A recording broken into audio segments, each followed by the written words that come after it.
What's crazy was I come up short with Georgia for a lot of reasons, but we're gonna say that for a documentary, right?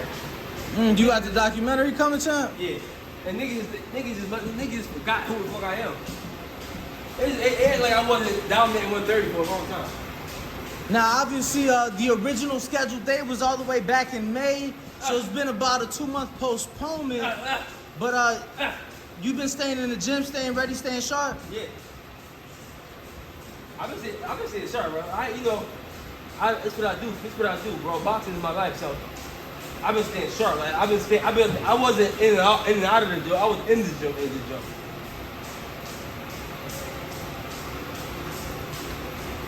Do you think you're being overlooked in this fight against Mickey Bay? Because I feel like... Nah. So you think it's a pretty 50-50 fight in the eyes of the people? Eyes of the people? A lot of people will either favor me or they gonna favor me or they gonna say it's a 50-50 fight. For me, I feel like it's a hell of a test. But I feel like it's nowhere near the 50-50 fight.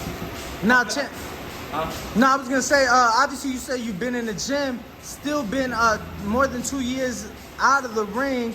Do you feel that inactivity will affect you? Because we saw Keith Thurman be out of the ring a couple years.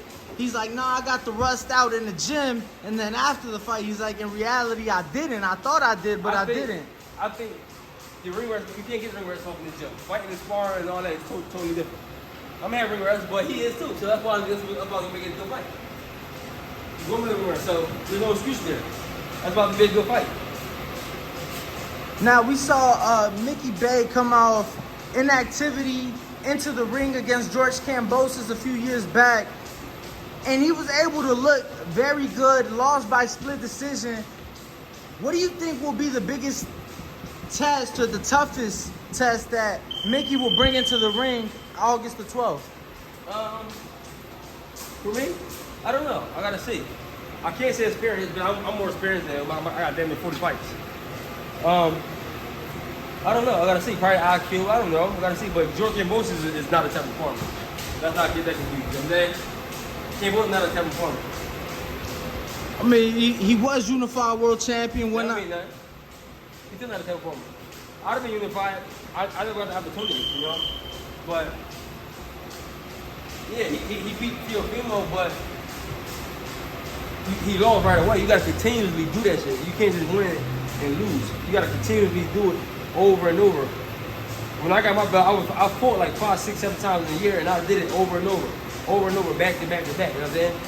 You gotta do that. You gotta prove yourself. Even though he became undisputed, he hasn't proved himself as far as dominating, doing it 1 and 2 or 3 or 4 times. He ain't even defending it one time like successfully. So that's no shade, it's just the truth. What did you think of that fight with him and Tevin Haney?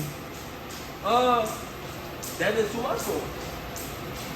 I called it already. I said that would be too much because some people get to a certain point and they haven't proven themselves, and they just think they just think they're the big star. You gotta prove it, so you gotta do shit over and over and over and over.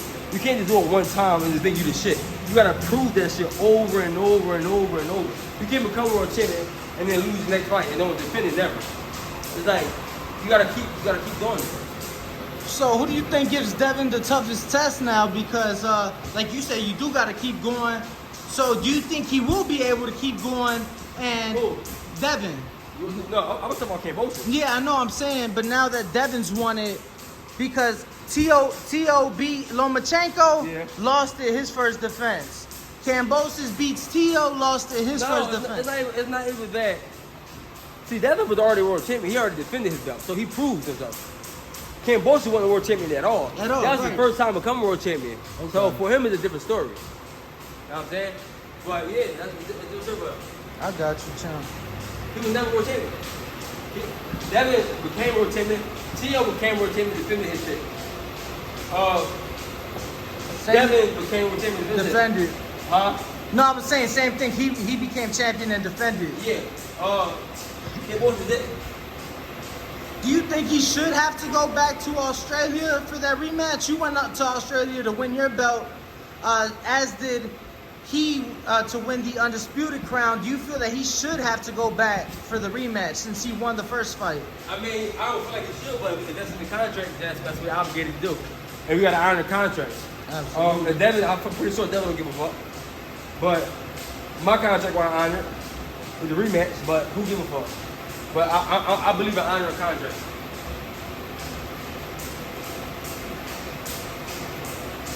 You saying the rematch in what, the JoJo fight? Yeah.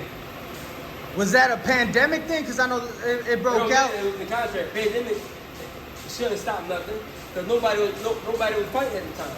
So I shouldn't be able to use that. I could have sued a lot of motherfuckers. Feel like that. Why didn't you then to get your opportunity to get your belt back? I'm a businessman. I play smart. Pandemic, no judges were seeing nobody. It'd have been a hassle. Spent $100,000, if not close to it, trying to fight something where the pandemic gonna hold it up for a year, 2 years anyway. It was pointless, bro. I play smart, and I gotta do it all over. I'm gonna do it all over again. You know what I'm saying? So obviously not looking past Mickey Bay at all, but what is the next 2 years look like for Tevin Farmer? Like, what is your goals for these next, 24 months? We'll see. Mickey Bay first though, but then from there we'll figure out exactly what we're gonna do next. I feel like after Mickey, I get past him, God's willing. We're gonna see what's on the table. And I will be 2-time world champion. Was there disappointment to be out there in Dubai and, obviously the car to fall apart? It was things out of your guys' control, but was that disappointing for you? No, everything happened for a reason. Sometimes you ever heard the best thing that never happened? Maybe. Absolutely. As you get more time to get ready, more time to be in better shape, more time to do, I don't know. I don't dwell on nothing that I can't control. So. What has been the biggest life lesson for you since losing the belt? Obviously the inactivity champ. What has been the biggest takeaway for you? What do you mean? Like, just biggest thing you've been able to take away. Like you said, you could have sued, chose not to. Obviously not getting a rematch at your belt must have been disappointing. So what's been your biggest takeaway, the biggest thing you've learned these last 2 years? Since losing to JoJo, I should say. How to cut weight. How to cut weight. I know it's off topic, but yeah, how to cut weight. Was that an issue for you? That and most other shit.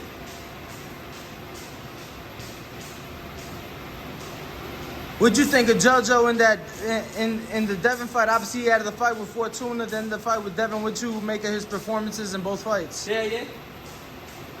JoJo's performances against Fortuna and then against Devin. Granted, those were opportunities at lightweight, but just your thoughts on his performances. I didn't watch JoJo Fortuna. I didn't even watch JoJo and Dad. I fell asleep. So I watched Devin Kambosos, but I ain't watched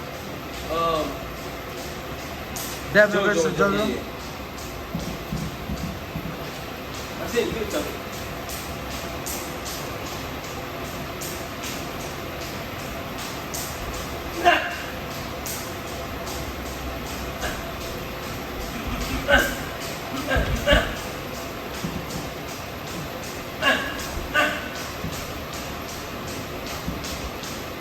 Family, don't forget to hit that like button. Subscribe to the YouTube channel. Help us get to that 1 million subscribers. We're on the road to 1 million.